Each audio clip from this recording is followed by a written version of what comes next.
Buenos días, bienvenidos a las entrevistas en Religión Digital. Hoy nos acompaña Víctor Ricardo Moreno Olguín. ¿Cómo estás, Víctor? Bien, muy bien, por fin contento de estar aquí en los estudios. Y nosotros de verte, porque trabajamos codo con codo contigo, con el blog, con la Escuela de Salmos, con el concurso de cuentos Laudato Si y muchas otras cosas, pero a veces hay que verse. Sí. Esponja el alma.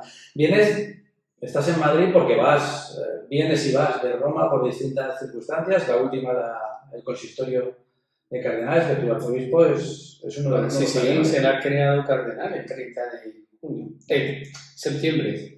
Cuando vean esta entrevista, seguramente, bueno, cuando la vean no, pero cuando la vean transcrita, seguramente ese hecho ya se haya producido. Y vienes aquí porque vamos a hablar de dos o tres proyectos que tienes en marcha desde hace tiempo y alguno muy novedoso que tiene mucho que ver también con España. Empezamos por el más conocido, por la Escuela de Contemplación.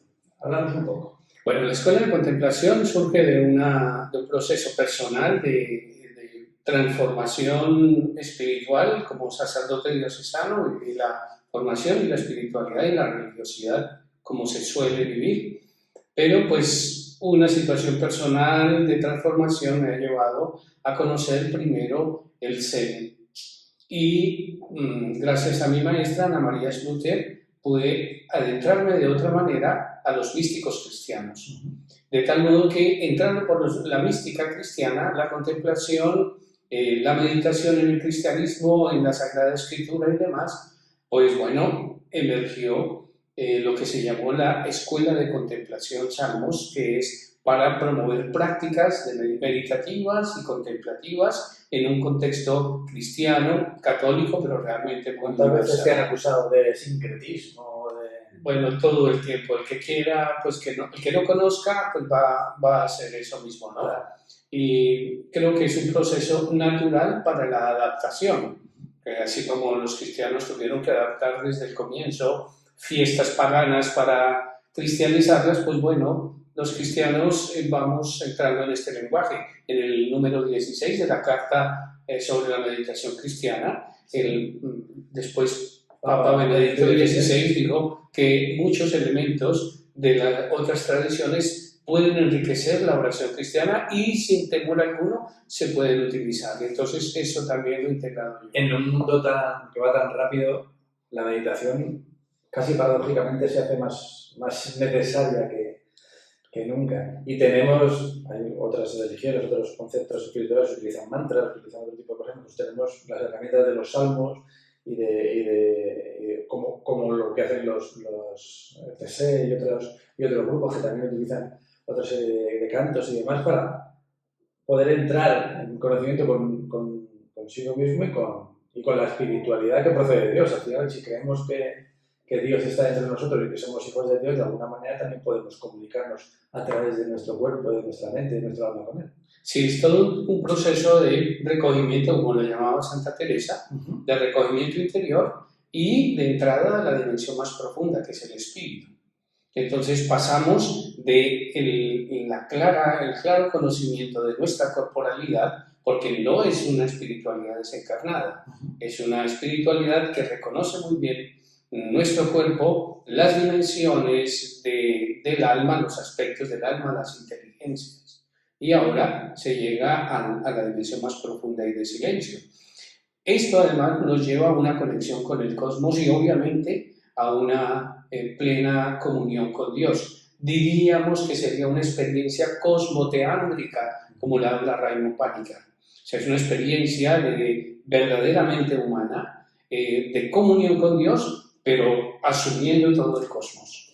Hablabas de Panikkar y es otro de los temas que queremos abordar. Estáis generando una fundación, creo que se llama Vivarium, para recoger, proteger y expandir el pensamiento de Raymond Panikkar, un pensamiento que fue muy conocido en su época, que después como que se intentó ocultar en algunos sectores, también en los nuestros, pero que ofrece una serie de respuestas y de herramientas en ese sentido del que estás hablando.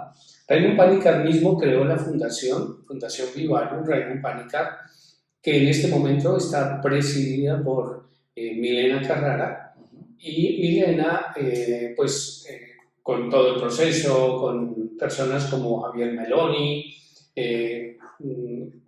han difundido y han creado grupos Vivarium de estudio del pensamiento de Raymond Panikkar y un poco buscando difusión. Ahora, en América Latina, pues también ha habido, y en Colombia, doctores en teología con tesis sobre Raymond Panikkar. Yo estoy en ese camino también y desde hace muchos años vengo estudiando el pensamiento panikkariano y difundiendo. Ahora acaba de pasar, hace 1 o 2 meses, la semana panikkariana que creamos, dado que ahora se abrió Vivarium Colombia para América Latina. Y estamos allí con el doctor Camilo López llevando adelante este proyecto. He estado entonces comunicándome con ellos, he estado en los lugares de Raymond Panikkar y pues nada, ahora es difundir más este pensamiento que va mucho más adelante de lo que nosotros nos imaginamos. El problema de que muchos todavía no lo han podido asimilar es porque realmente abre una puerta de diálogo interreligioso e intercultural que va mucho más adelante de todo lo que ya se nos ha ido proponiendo. Por ejemplo, Laudato Si, la carta Laudato Si, yo la leía por todos lados, era Raymond Panikkar para mí y no aparece ninguna cita, pero eso era pensamiento panikkariano. Y lo mismo, Fratelli Tutti, que es todo lo que es el diálogo interreligioso e intercultural, yo veía por todos lados a Raymond Panikkar. Entonces, las instituciones del Evangelio, que también es un mensaje para toda la civilización, que en cualquier momento de la historia va mucho en esa línea que también plantea Laudato Si y Fratelli Tutti. Una en el cuidado de nuestra casa común y la otra en el cuidado de las personas y de las culturas. Es que todo está unido. En ese sentido, la frase del Papa en Laudato Si es que todo está conectado. Entonces, por eso la experiencia cosmoteánica. La experiencia cosmoteánica no es tener una experiencia de Dios, es descubrir esa armonía, diría Panikkar utilizando la palabra medieval, la pericoresis, esa unidad continua de Dios, cosmos y hombre. Y pues no se puede decir que yo voy a cuidar la creación sin ver el efecto en la humanidad y sin descubrir que hay un proceso de divinización en todo esto. Panikkar es un místico de este siglo, finales todo el siglo XX y del siglo XXI. ¿A qué nivel lo podrías ubicar respecto a otros místicos que también ha habido, de los que hablas al comienzo? ¿O no son comparables? Bueno, lo que pasa es que siempre un místico es para su contexto histórico. Entonces, no podríamos compararlo con Santa Teresa o con San Juan de la Cruz, porque ellos respondían a un momento en el que la Iglesia pues, estaba saliendo del medioevo y estaba...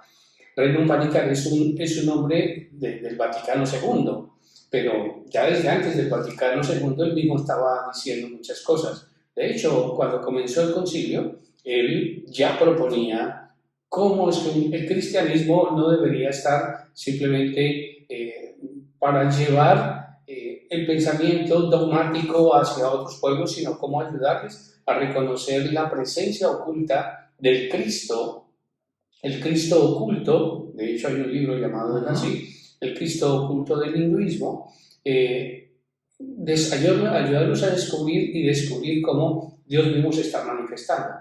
Pues todo ese pensamiento hace que él sea un hombre para este momento de la historia.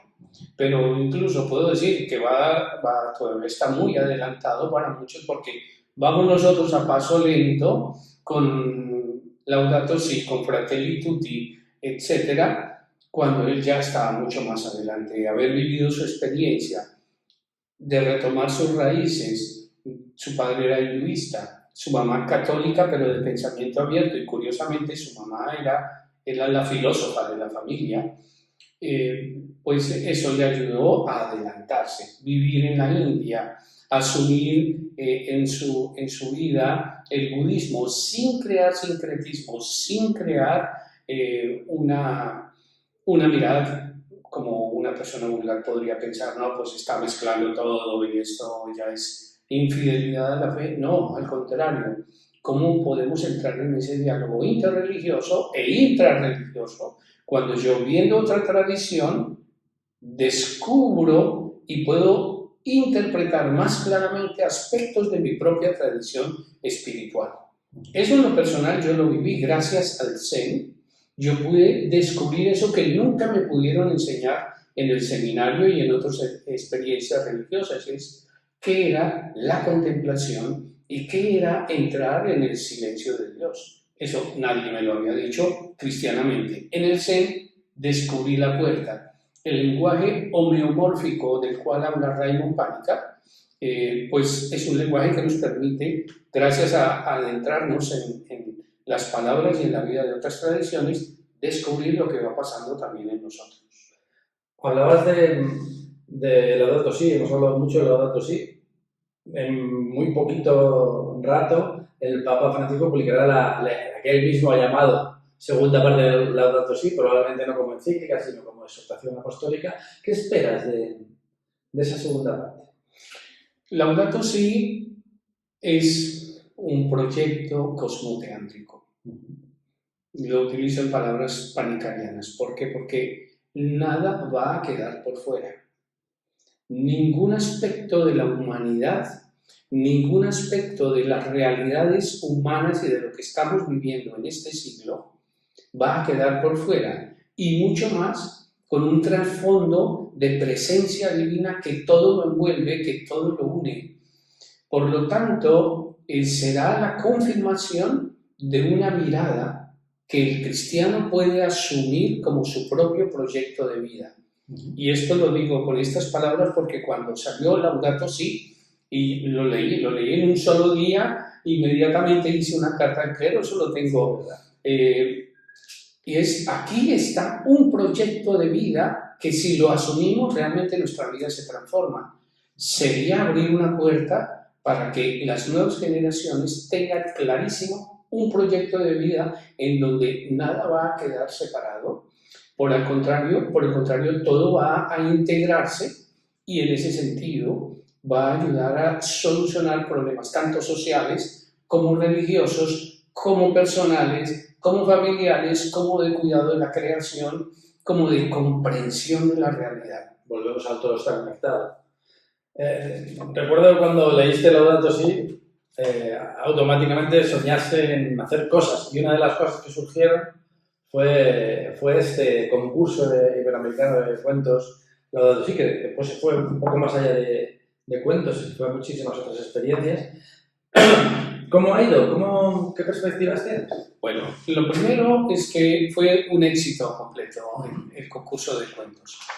El asunto estaba en ayudar a que la narrativa se pusiera al servicio del cuidado de la casa común. Sí. A todos nos gustan las historias y por lo mismo crear una historia estaba muy bien.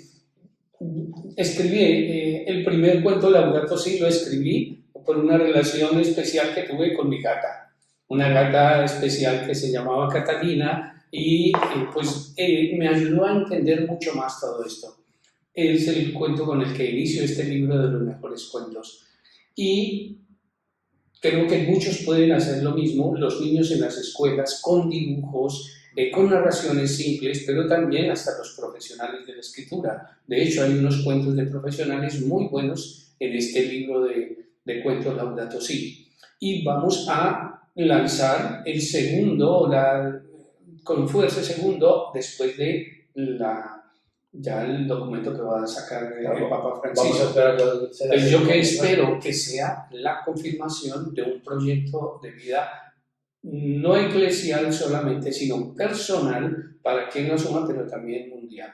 O sea, esto sobrepasa los límites de la vida personal, de la vida eclesial, esto es para todo el mundo. Al final, volvemos y cerramos con esa frase, todo está conectado y todos estamos dentro de esta bendita barca.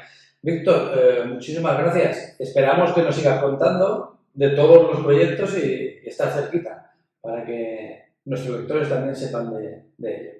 Claro que sí. Y gracias a todo el proceso que se ha hecho con Salmos, Espiritualidad Integral, que tiene su casa muy cosmoteántrica allí en las montañas a las afueras de Bogotá, se ha podido también ya, con las personas que han venido haciendo el proceso, crear una red de contemplativos que se llama la Red Contemplar, que buscamos se formen como monjes urbanos. Y ya sobre esto incluso ya hemos escrito, y es un proceso formativo en el que asumimos pues, todo lo que es el proyecto Laudato Si, la visión de Raymond Panikkar y otros procesos como los aportes de Ken Wilber y las realidades que vivimos en América Latina. Entonces, este es un proyecto que apenas está creciendo. Este es todavía está en la infancia. Va a fortalecerse seguro, porque también por eso estoy aquí en España en este momento, porque venía a hacer contacto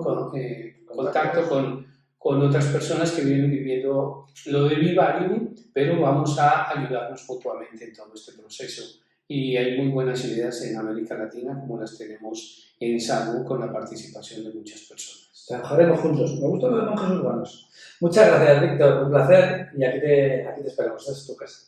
Gracias. Y a ustedes, pues también, es su casa y les esperamos en nuevas entrevistas en Religión Digital. Muy buenos días.